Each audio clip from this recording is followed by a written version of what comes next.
Hello and good morning, everybody. Welcome back to Idle Zeros. We are on the Lord of Fear Aspen account, as per usual. Here's my Aspen, real quick, before we dive into the main purpose of today's video, which is we have cleared Chapter 3. We are on Chapter 4. And as you can see, we have 3 Transcendence heroes, plus a puppet. So I guess 3.5 or something like that. Maybe. But anyway, what we're going to do today is we're just going to detail all of my clears from 372, which is this disgusting wave, all the way through 3710. I did some into chapter 4, but I didn't record it because I didn't feel like it. But anyway, we can just jump right in now. So here is 372. The strategy was to simply have enough stats to nuke, and then that was that. Moving on though. Here you can see me rearranging all of my stuff, because if you don't know, 373 requires a bit of an overhaul of your approach because it's triple carry, triple mim. Not a very fun wave at all. So what I decided to do was give Fan a shot for the constant damage reduction. I can't remember how many attempts I have in the video, but I don't get it on the first one. It's a very unforgiving, mean wave. We eventually get it, little visual issue there. No hollow buffs, by the way. I'm the top on my server, and maybe even in my server bracket as well. I'm not really sure how many servers are in there, but we're up there. We're up there. I'm the giver of hollow buffs, which feels cool that I get to be that guy, but it feels bad because nobody else gives me any help. But whatever, we don't need it. Fourth trans will be Mystic Fairy Freya, mostly for Star Expedition because no big campaign milestones remain. After 3.3.10 and the mythic skins, it doesn't really matter, or so I'm told. I think you get more idle resources, but either way, Mystic Fairy Freya will be next, and then I am thinking Star Alchemist Holmes Young could be good because he's funny, and also because I'd be able to have a level 4 core on him. Because I have Lord of Fear Aspen's Noble Core, which was probably a mistake, but it's stats and it's some control immunity, and at the end of the day, it's plus 1 level to all other cores I get down the line, which is nice. Feels quite good. But yeah, so the current plan, I think, in terms of second homeowner, is Hyperspace Hunter Ilamak, who I would get as my 6th trans. In all likelihood, I don't have a good copy for him yet, but I've got like half a year to go before I get him, so it doesn't really matter. We don't need a good copy immediately. But that's the plan, unless Natalie turns out to be completely busted, in which case I would overhaul my approach and just pray that she has good trans tenants so that I can pursue them instead. I'm not counting on it though, because they tend to like to make the new heroes as inconvenient as possible to build and make strong. For early gamers especially, like if you want mutated fungus Geester, you need to build Lord of Death Azrael as a tenant, which kind of blows. Vulcan is super inconvenient to build because you need like Sun Devour Eos. It has Manila Dauntless. Um, not the best supporters on the planet, to be honest. Not to mention he needs a whole team to survive, so maybe he's not the best example because he doesn't seem particularly tailored to the early game anyway. But it is what it is. It is what it is. The point is, new heroes are difficult to build because DH is stingy with the tenants that they give them. But it doesn't matter. It encourages heroes to be built down the line when they eventually get added as their tenants. And so I am just praying that the one or two trans tenants that Natalie has are good and that Natalie herself is good so that I may build her. I picked up a B copy just in case. But if it turns out she's not for me, I will just sell that and put it towards an Isla Mock, most likely. But there's the clear for 373. Quite nice. We can swipe over here. 374, I actually had to try for a little bit. It was very difficult. You can see I'm back to melodic strings on the Aspen. It gave me quite a bit of trouble, but I only started recording after it looked like it was going to be a victory, so sorry that was kind of short. But 375, this one was also a little bit difficult.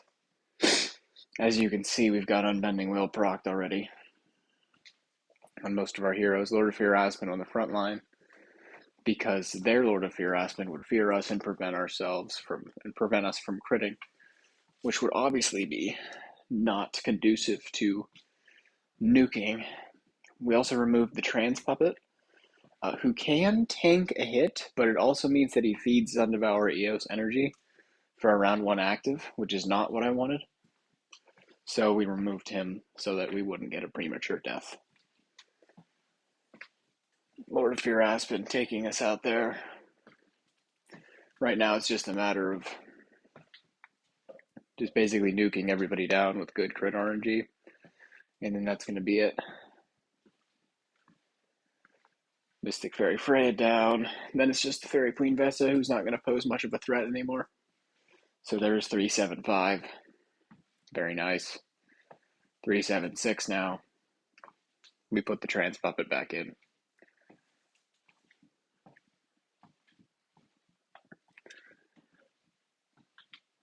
The funny thing about Unimax, I mean, as most of you probably know at this point, he starts with plus 50 energy, so he gets an active skill. And so since there's two of them, what happens is that the first one hits the backline with his active, and then taunts my Elena and Alora. And then the second one gets an active off, and then the CC's removed because Elena removes CC when enemies get an active skill. So that's pretty funny. Pretty cool how Elena works there. But either way, as funny as that might have been, we still lose. Getting completely obliterated. But it doesn't matter. We just tweak our setup a little bit.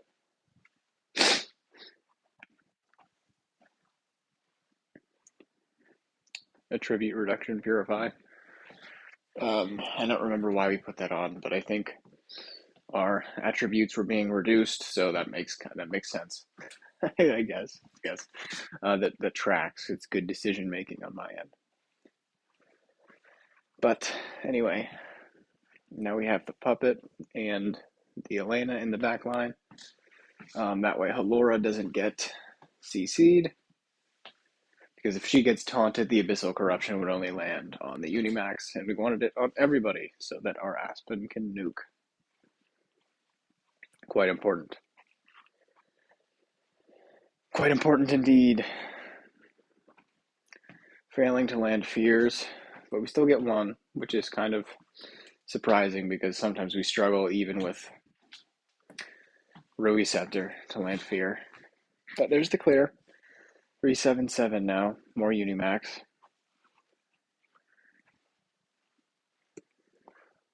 Right off the bat. Aspen gets dubbed, but then Unimax gets inactive, and therefore Elena breaks us free. Unimax goes down. Now we are taunted, dubbed, and feared on the LFA. But Elena, like if you were watching, you just saw Elena remove 3 different CCs from the Aspen right there. There was a dove, a fear, and a taunt, and they all just disappeared within the same round. Quite awesome. But there's the nuke. 377 is done. We can move on to 378 now. Very nice.